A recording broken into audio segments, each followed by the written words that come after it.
What if the biggest obstacle in your life isn't your job, your finances, or even other people? What if it's the 6 inches between your own ears?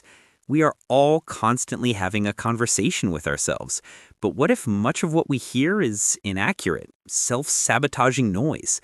If you feel anxious, stuck, or overwhelmed, you're not alone. The problem isn't your lack of ambition, it's the automatic negative thoughts you've been unknowingly accepting as gospel. Today we're diving into the profound yet simple philosophy of don't believe everything you think. This book isn't just about managing stress, it's about fundamentally changing your relationship with your own mind, giving you the power to break free from self-imposed limitations and finally access the inner peace and clarity you deserve. Stay with us to unlock a totally new path to mental freedom and emotional mastery. Main idea: the philosophy of achievement. The core philosophy of don't believe everything you think is elegant. Your thoughts are not facts, and your feelings are not directives. The book argues that most of our mental suffering is generated not by external circumstances, but by our reaction to them. Specifically, by our habit of over-identifying with the stream of thoughts that constantly flows through our consciousness. The main idea is one of cognitive separation. We are taught to manage our lives, but rarely to manage our minds. This book reveals that true achievement, whether it's professional success, emotional stability, or meaningful relationships, stems from one source: the ability to observe your thoughts without judgment or automatic belief. Think of your mind like a crowded theater. The thoughts are the actors on stage, clamoring for your attention. The book teaches you to stop rushing onto the stage and instead take a comfortable seat in the audience. From that detached vantage point, you realize these thoughts are merely temporary mental events, not permanent truths. This single shift in perspective is the ultimate form of self-mastery, enabling you to respond to life deliberately rather than reacting reflexively.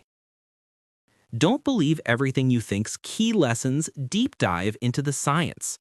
This section explores the fundamental mechanisms the book uses to transform mental chatter into conscious control. 1. The Science of Cognitive Fusion. The book first tackles the concept of cognitive fusion. This is the state where we are so intertwined with our thoughts that we literally can't tell the difference between the thought and reality. For example, the thought, "I am a failure," is treated the same as the fact, "My name is John." When we fuse with a thought, it dictates our emotions, and our emotions dictate our actions, creating self-fulfilling prophecies. The science here aligns with acceptance and commitment therapy, which emphasizes defusion. Practical example: a colleague ignores your email. Fusion reaction, believing the thought, "They hate me, I'm bad at my job, I'm going to get fired." The result is crippling anxiety and a confrontational response. Defusion response, observing the thought, there's the thought that "they hate me" showing up again. You recognize it as an automatic narrative, not truth, and simply decide to follow up professionally. This simple separation is the antidote to crippling worry. 2. The illusion of thought control. Many self-help methods wrongly focus on controlling or stopping negative thoughts. The book highlights why this is a losing battle. The very act of trying to suppress a thought actually makes it stronger, a psychological phenomenon known as the ironic process theory or the white bear problem. The mind is a thought-generating machine. Its job is to think. Key lesson: the goal is not to eliminate thoughts, but to de-fang them. By refusing to give them your full attention and emotional energy, they lose their power. You learn to treat a judgmental thought the same way you treat the thought of your grocery list, simply a mental event passing by. This non-engagement is the true source of inner quiet. 3. Mastering the thought-feeling-action loop. The book provides a clear model for understanding how your inner world creates your outer reality. It's a 3-step loop. Thought, an initial automatic mental sentence, "I can't handle this deadline." Feeling, an emotion generated by believing the thought, stress, overwhelm, fear. Action, a behavior resulting from the feeling, procrastination, snapping at a loved one, avoiding the task. The power lies in inserting a space between step 1 and step 2. This pause, the moment of recognition, is the birthplace of all conscious choice. The author suggests simple mental labels. I am having the thought that.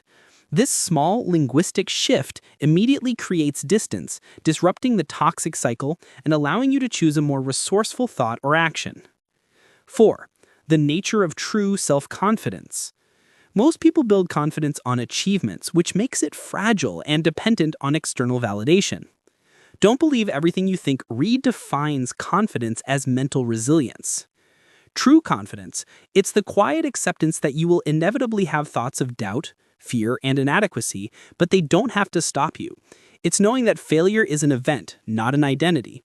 This internal, non-dependent confidence is unshakable because it comes from a relationship of non-judgmental observation with your own mind, not from a successful outcome.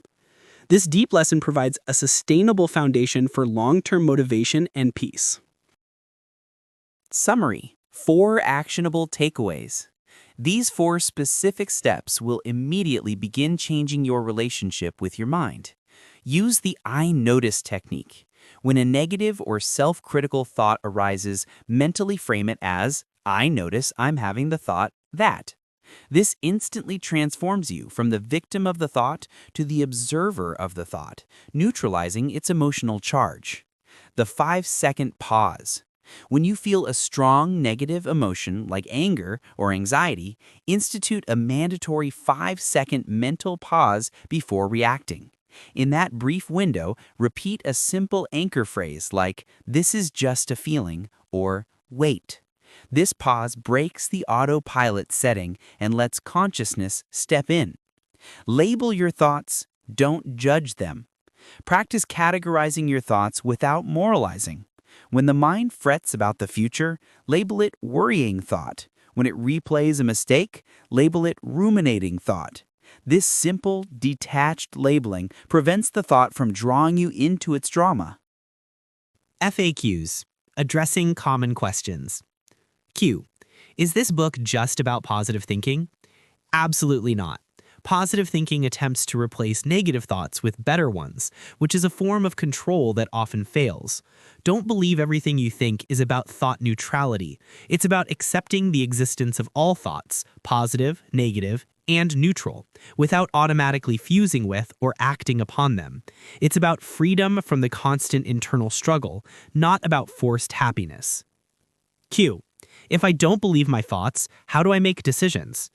This is a crucial point. Not believing your automatic, emotional thoughts actually frees you to make better decisions. The book explains that clarity, intuition, and wisdom reside in the quiet space between thoughts. When you clear out the mental noise of worry and rumination, you create room for true insight and logical evaluation to emerge, leading to more resourceful and deliberate actions. Q. Who is this book for? This book is for anyone with a mind. It's especially powerful for those who suffer from chronic stress, anxiety, perfectionism, or the common feeling of being perpetually overwhelmed or stuck. It's a foundational text for personal development, offering a simple yet profoundly effective methodology for achieving mental peace regardless of external circumstances. Conclusion. The journey to an effortlessly peaceful and successful life isn't found by external hustling. It's found in the simple yet radical act of not believing everything you think. Don't believe everything you think offers a permanent solution to the problem of a busy mind, replacing the constant internal fight with a gentle, non-judgmental awareness. It's the ultimate instruction manual for using your mind rather than being used by it. If you spent years trying to fix yourself, this book will show you that you aren't broken. You've just been listening to a faulty internal narrator. Take the first step toward reclaiming your mental freedom. This book is a life changer. You can find your copy in both physical and Kindle formats using the link in the description below. Click that link, start reading today, and begin the simple practice of watching your thoughts transform your life.